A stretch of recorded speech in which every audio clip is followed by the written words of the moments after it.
तो कैसे हैं आप लोग। एक बार वापस से आपका स्वागत है मेरे चैनल में। आज हम बात करेंगे, पिछली कड़ी के अनुसार हम मौर्योत्तरकालीन वंशों के बारे में बात कर रहे थे। आज हम बात करेंगे सातवाहन वंश के बारे में। सातवाहन वंश के बारे में बात करें तो सातवाहन वंश का संस्थापक कौन था। सातवाहन वंश का संस्थापक था हमारे सिमुक। और इसके अंदर हम किन किन शासकों के बारे में बात करेंगे। सबसे पहले सिमुक जो उसका संस्थापक था, उसके बाद मालिया सातकर्णी, फिर हाल, फिर गौतम पुत्र सातकर्णी, फिर वशिष्ठ पुत्र सातकर्णी और फिर यज्ञ श्री सातकर्णी। इसमें आपने एक चीज़ खास देखी होगी कि शासकों के नाम के आगे उनके माता का नाम लिखा गया है। जैसे मालिया सातकर्णी, गौतमी पुत्र सातकर्णी, वशिष्ठ पुत्र पुलमावी, यज्ञश्री सातकर्णी। तो इस तरह क्या है, इन राजाओं ने अपने माता का नाम अपने नाम के आगे लगाया है। तो अब शुरुआत करते हैं इनके राजाओं के बारे में एक एक करके पढ़ने की। सबसे पहले बात करते हैं सिमुक की।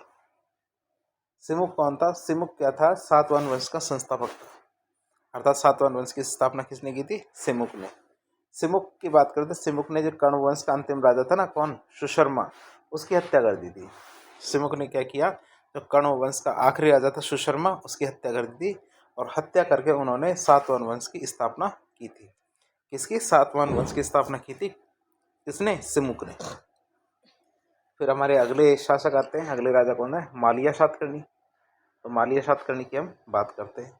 ये हमारे मालिया सातकर्णी है। मालिया सातकर्णी सातवाहन वंश का पहला प्रसिद्ध राजा बना है।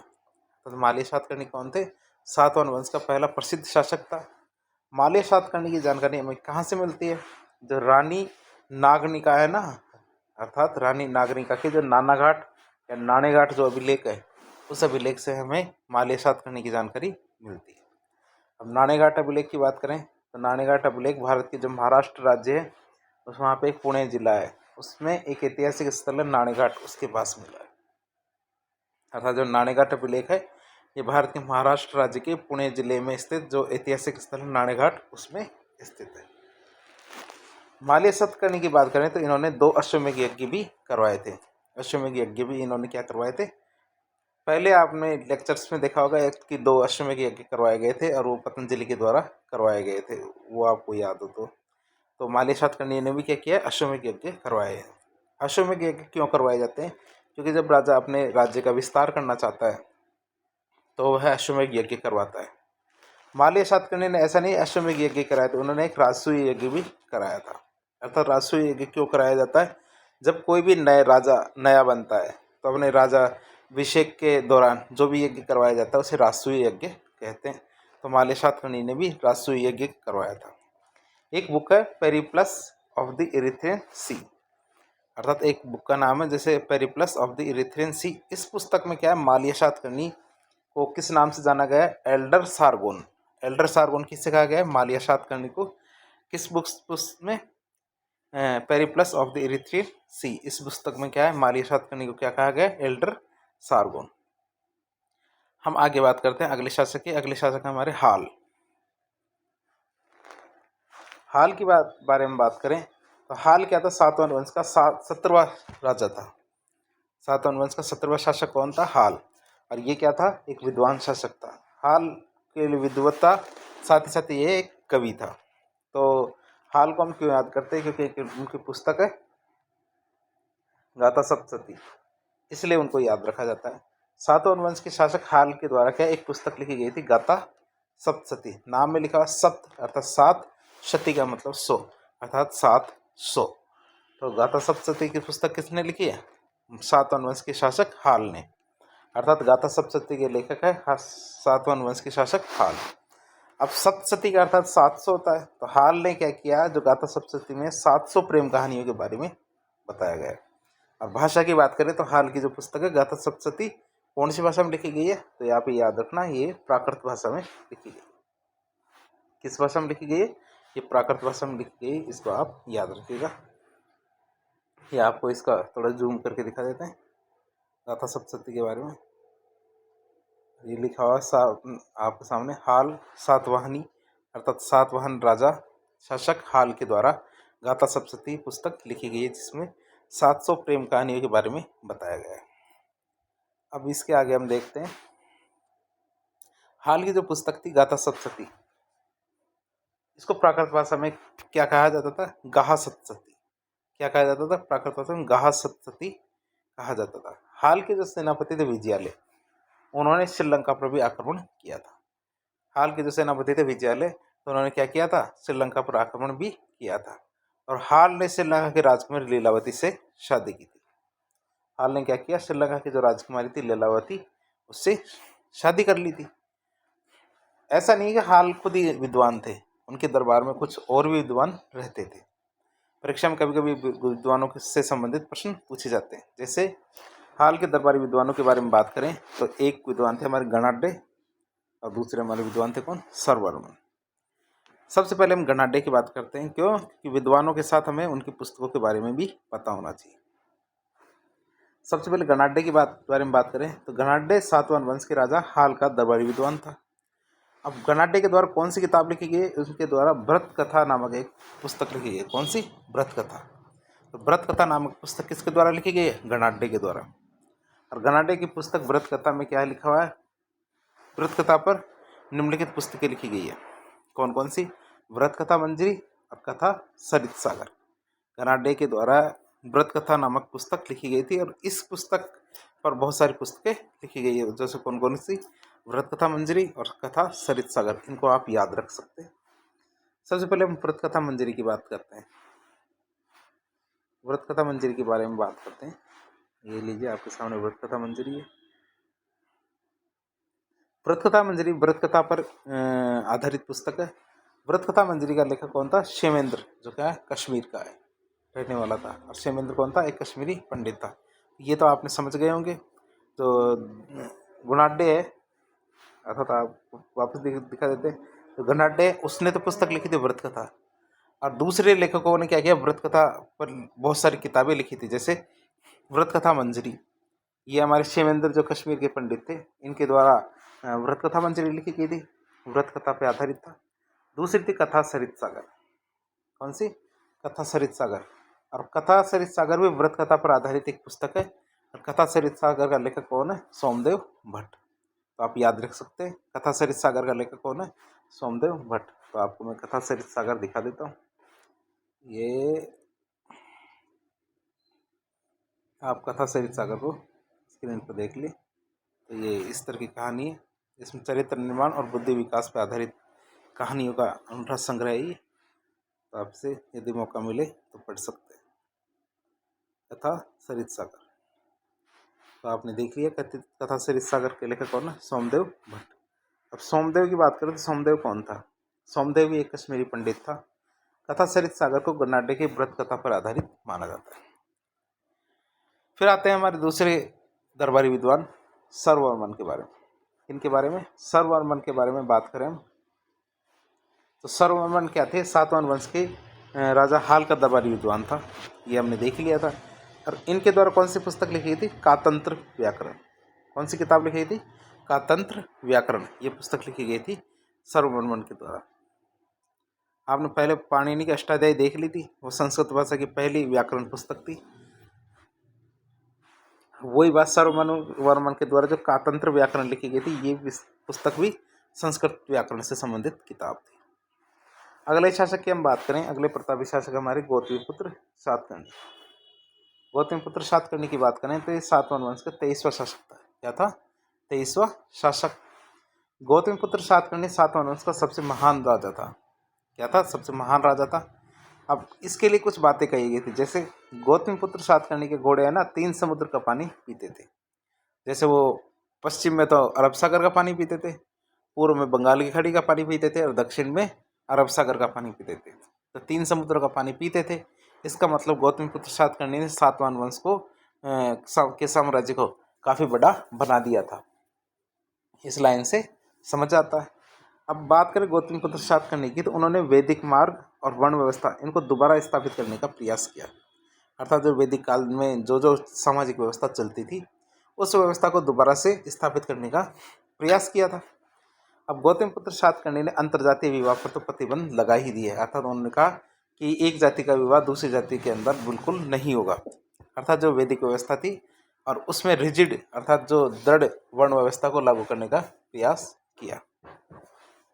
गौतमपुत्र सातकर्णी ने जो वेणकटक नामक एक शहर था उसकी स्थापना की। अर्थात गौतमपुत्र सातकर्णी ने क्या किया, वेणकटक नामक शहर की स्थापना की। गौतमपुत्र सातकर्णी की जानकारी कैसे मिलती है? गौतमपुत्र सातकर्णी की जो माता है ना, गौतमी बलश्री, उसकी एक नासिक प्रशस्ति है। अर्थात गौतमी बलश्री की एक नासिक प्रशस्ति है। उस नासिक प्रशस्ति से हमें गौतमपुत्र सातकर्णी के बारे में जानकारी मिलती है। अब एक जानकारी के अनुसार देखें, गौतमीपुत्र सातकर्णी ने जो शक शासक था नहपान, उसको हराया था। जो शक शासक था नहपान, उसको हराया था किसने? गौतमीपुत्र सातकर्णी ने।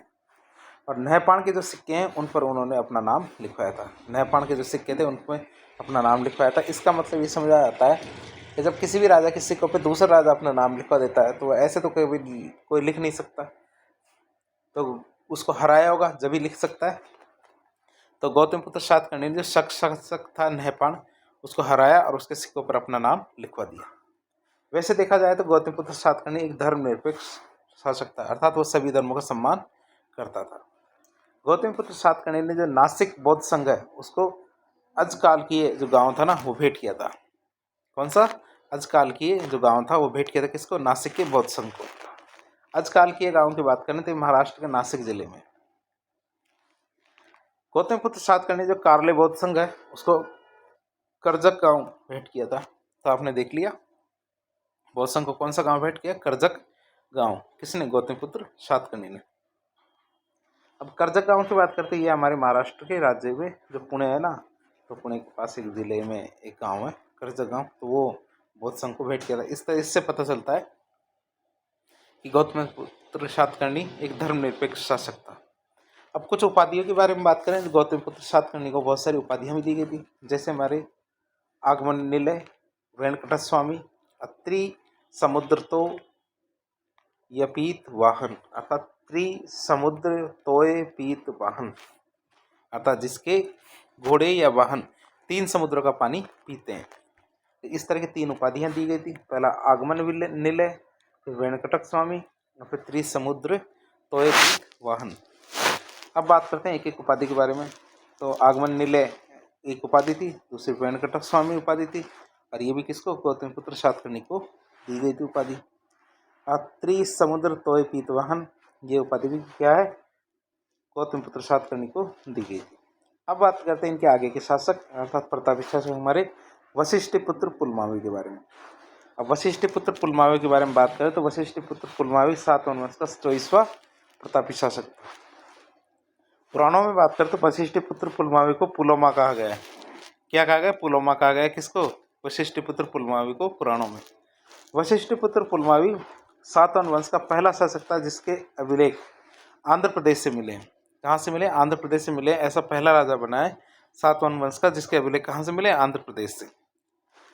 और पुलमावी के जो अभिलेख है उनमें वशिष्ठ पुत्र पुलमावी को क्या कहा गया? दक्षिणापथेश्वर क्या कहा गया?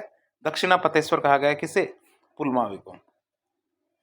अब हमारे शक शासक जो रुद्रदामन थे उन्होंने पुलमावी को 2 बार हराया था। ये भी एक खास बात है। कौन सी?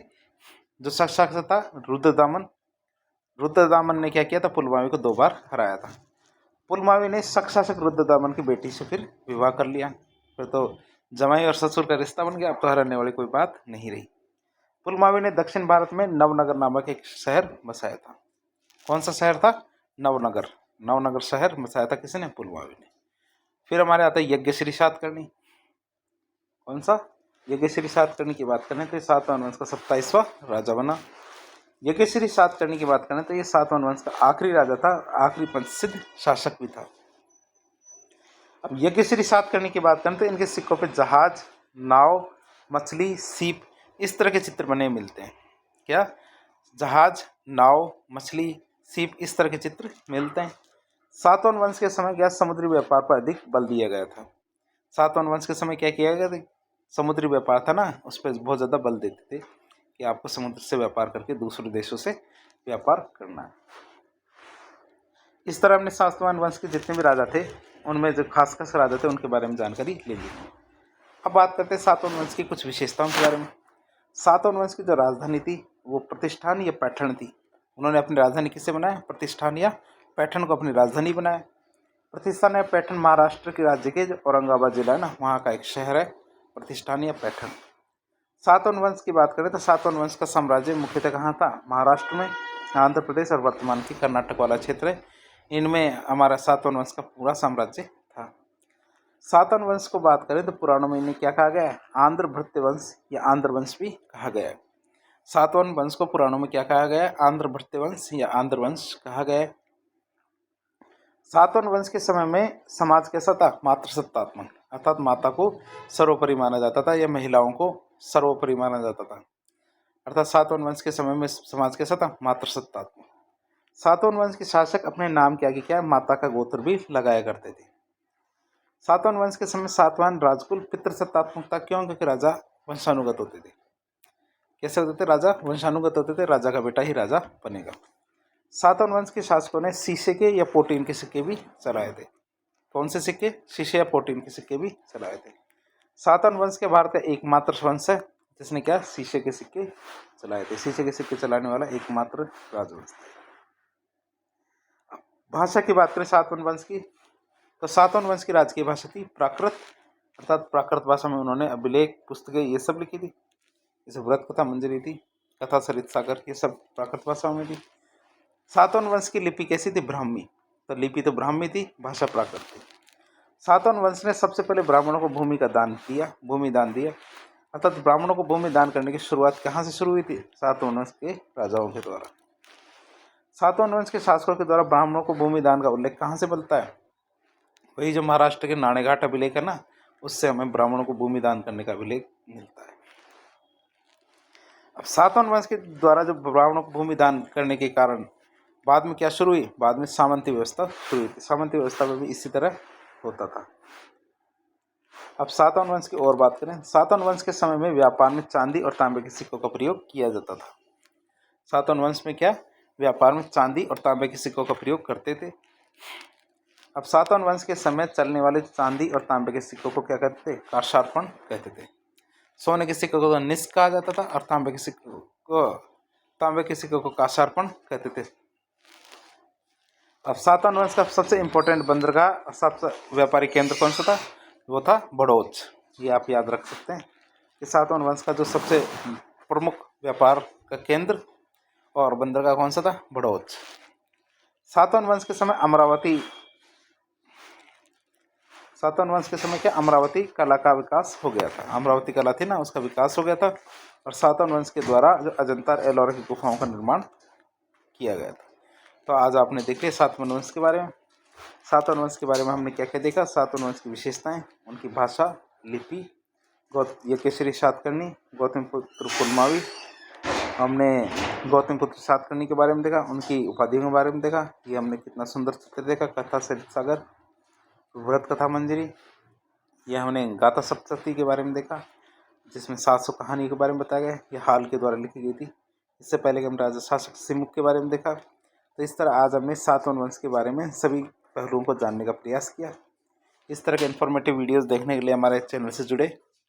वीडियो यदि पसंद आता है तो वीडियो को लाइक करें, चैनल को सब्सक्राइब करें, अपने दोस्तों के साथ शेयर करें ताकि इस प्रकार के इन्फॉर्मेटिव वीडियो सभी को स्प्रेड या फैलाए जा सके। धन्यवाद।